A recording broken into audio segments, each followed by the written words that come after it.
गुरु हरगोबिंद सिंह जी अपने साथियों के साथ शिकार करने के लिए जंगल में गए। जंगल में थोड़ी दूर आगे जाने पर गुरुजी अपने घोड़े से उतर गए। गुरु हरगोबिंद सिंह जी जंगल में एक पेड़ के पास रुक गए। उस पेड़ के आसपास बहुत सारी झाड़ियां थीं। थोड़ी देर बाद उन झाड़ियों में से एक बहुत बड़ा सांप बाहर निकला। जब गुरु हरगोबिंद सिंह जी के साथियों ने उस सांप को देखा तो वह सब उस सांप को मारने लगे, लेकिन गुरु हरगोबिंद सिंह जी ने ऐसा करने से मना कर दिया। गुरुजी ने अपने साथियों से कहा, इस सांप को मत मारो, यह तो हमारी शरण में आ रहा है। वह सांप गुरुजी के पास चला जाता है। गुरु हरगोबिंद सिंह जी ने अपने दाएं पैर के अंगूठे से उस सांप के सिर को छुआ। जैसे ही गुरु हरगोबिंद सिंह जी ने उस सांप के सर को अपने पैर के अंगूठे से छुआ तो वह सांप दो हिस्सों में बंट गया। उस सांप के शरीर में से खून के साथ साथ कीड़े भी निकलने लगे। इतने सारे कीड़ों को सांप के शरीर से निकलता देखकर गुरुजी के साथी गुरुजी से बोले, गुरुजी, ऐसा कैसे हो सकता है? अगर सांप पहले से मरा होता तो कीड़े हो सकते थे, लेकिन जीवित सांप में कीड़े कैसे हो सकते हैं? यह हमें समझ नहीं आया। यह कैसे हो सकता है? यह आप ही हमें बताइए। गुरु हरगोबिंद सिंह जी अपने साथियों से कहते हैं, यह सब तो पिछले जन्मों का खेल है। पिछले जन्म में यह सांप एक पाखंडी साधु था। वह साधु लोगों को अपनी तंत्र विद्या दिखाकर अपना सेवक बना लेता था और अपने सारे काम उनसे ही करवाता था। लोग उससे बहुत डरते थे। लोगों के चढ़ाए हुए दान के पैसों से वह साधु बहुत ऐशो आराम से रहता था। उसका जो भी दिल करता था वह वैसा ही भोजन करता था। वह अपना कोई भी काम खुद नहीं करता था। एक दिन गुरु नानक देव जी भाई मर्दाना के साथ उस साधु के गांव में पहुंचे। भाई मर्दाना गुरु नानक देव जी से कहते हैं, गुरुजी, मुझे तो बहुत प्यास लगी है। गुरु नानक देव जी भाई मर्दाना की बात सुनकर कहते हैं, मर्दाना, यहाँ से थोड़ी दूर आगे एक रेत का टीला आएगा। उस टीले के पास एक साधु रहता है।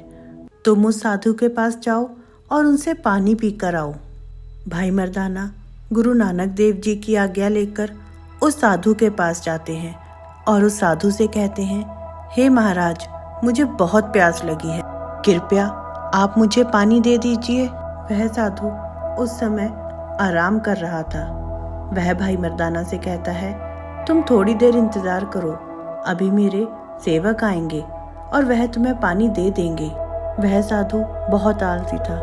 काम तो वह करना चाहता ही नहीं था। वह साधु अपने बिस्तर से उठता भी नहीं है। भाई मर्दाना वहीं पर बैठकर इंतजार करने लगे। उन्हें बहुत प्यास लगी थी। बहुत देर तक इंतजार करने के बाद उस साधु का कोई भी सेवक वहां पर नहीं आया। भाई मर्दाना बहुत देर तक इंतजार करने के बाद गुरुजी के पास वापस लौट आते हैं। भाई मर्दाना की पूरी बात सुनकर गुरु नानक देव जी उस साधु के डेरे पर पहुंचे। वहां पर जाकर गुरु नानक देव जी ने देखा कि वह साधु अभी भी आराम कर रहा था। वह अपने बिस्तर पर लेटा हुआ था। गुरु नानक देव जी उस साधु को इस तरह से लेटा हुआ देखकर कहते हैं, कैसे सांप की तरह लेटे हुए हो? अगर तुम उठकर पानी पिला देते तो तुम्हारा क्या बिगड़ जाता? जब साधु ने गुरु नानक देव जी की बात सुनकर उनकी तरफ देखा तो वह एकदम से उठकर बैठ गया। वह गुरु नानक देव जी के चेहरे को देखकर समझ गया था कि गुरु नानक देव जी कोई दिव्य आत्मा है। इन्होंने जो वचन दिए हैं वह जरूर पूरे होंगे। उस साधु ने गुरु नानक देव जी के पैरों को पकड़ लिया। उन्हें गुरु नानक देव जी से अपने किए गए व्यवहार के लिए माफी मांगी और वह गुरुजी से बोला, हे गुरुदेव, आपके बोले हुए शब्द जरूर सत्य होंगे। आप मुझे यह बताने की कृपया करें कि मेरा उद्धार कैसे होगा। गुरु नानक देव जी उस साधु की बात सुनकर उस साधु से कहते हैं, तुम्हारा उद्धार जरूर होगा। जब हम अपने छठे अवतार के रूप में धरती पर आएंगे, हम तभी तुम्हारा उद्धार करेंगे। उस साधु को ऐसा बोलकर गुरु नानक देव जी भाई मर्दाना के साथ अपनी आगे की यात्रा पर चले गए। कुछ सालों बाद उस साधु की मृत्यु हो गई और उसने अगले जन्म में एक सांप के रूप में धरती पर जन्म लिया। गांव में जो उसके सेवक थे और जिनके पैसों पर वह ऐशो आराम का जीवन व्यतीत करता था, वह कीड़ों के रूप में उसे अंदर ही अंदर खा रहे थे। वह कीड़े उस सांप को बहुत दुख दे रहे थे। सांप की मृत्यु हो जाने पर उस साधु का भी उद्धार हो गया है, उसे मुक्ति की प्राप्ति हो गई है। गुरु हरगोबिंद सिंह जी अपने साथियों को आगे बताते हैं कि अगर कोई भी साधु या संत बिना प्रभु का सिमरन किए लोगों के पैसों को अपने ऐशो आराम पर खर्च करता है या वह लोगों की भलाई के लिए कोई कार्य नहीं करता और वह जरूरतमंदों की सहायता नहीं करता, वह साधु अगले जन्म में सांप के रूप में जन्म लेता है और उसे धरती पर अनेक तरह के कष्टों को भोगना पड़ता है।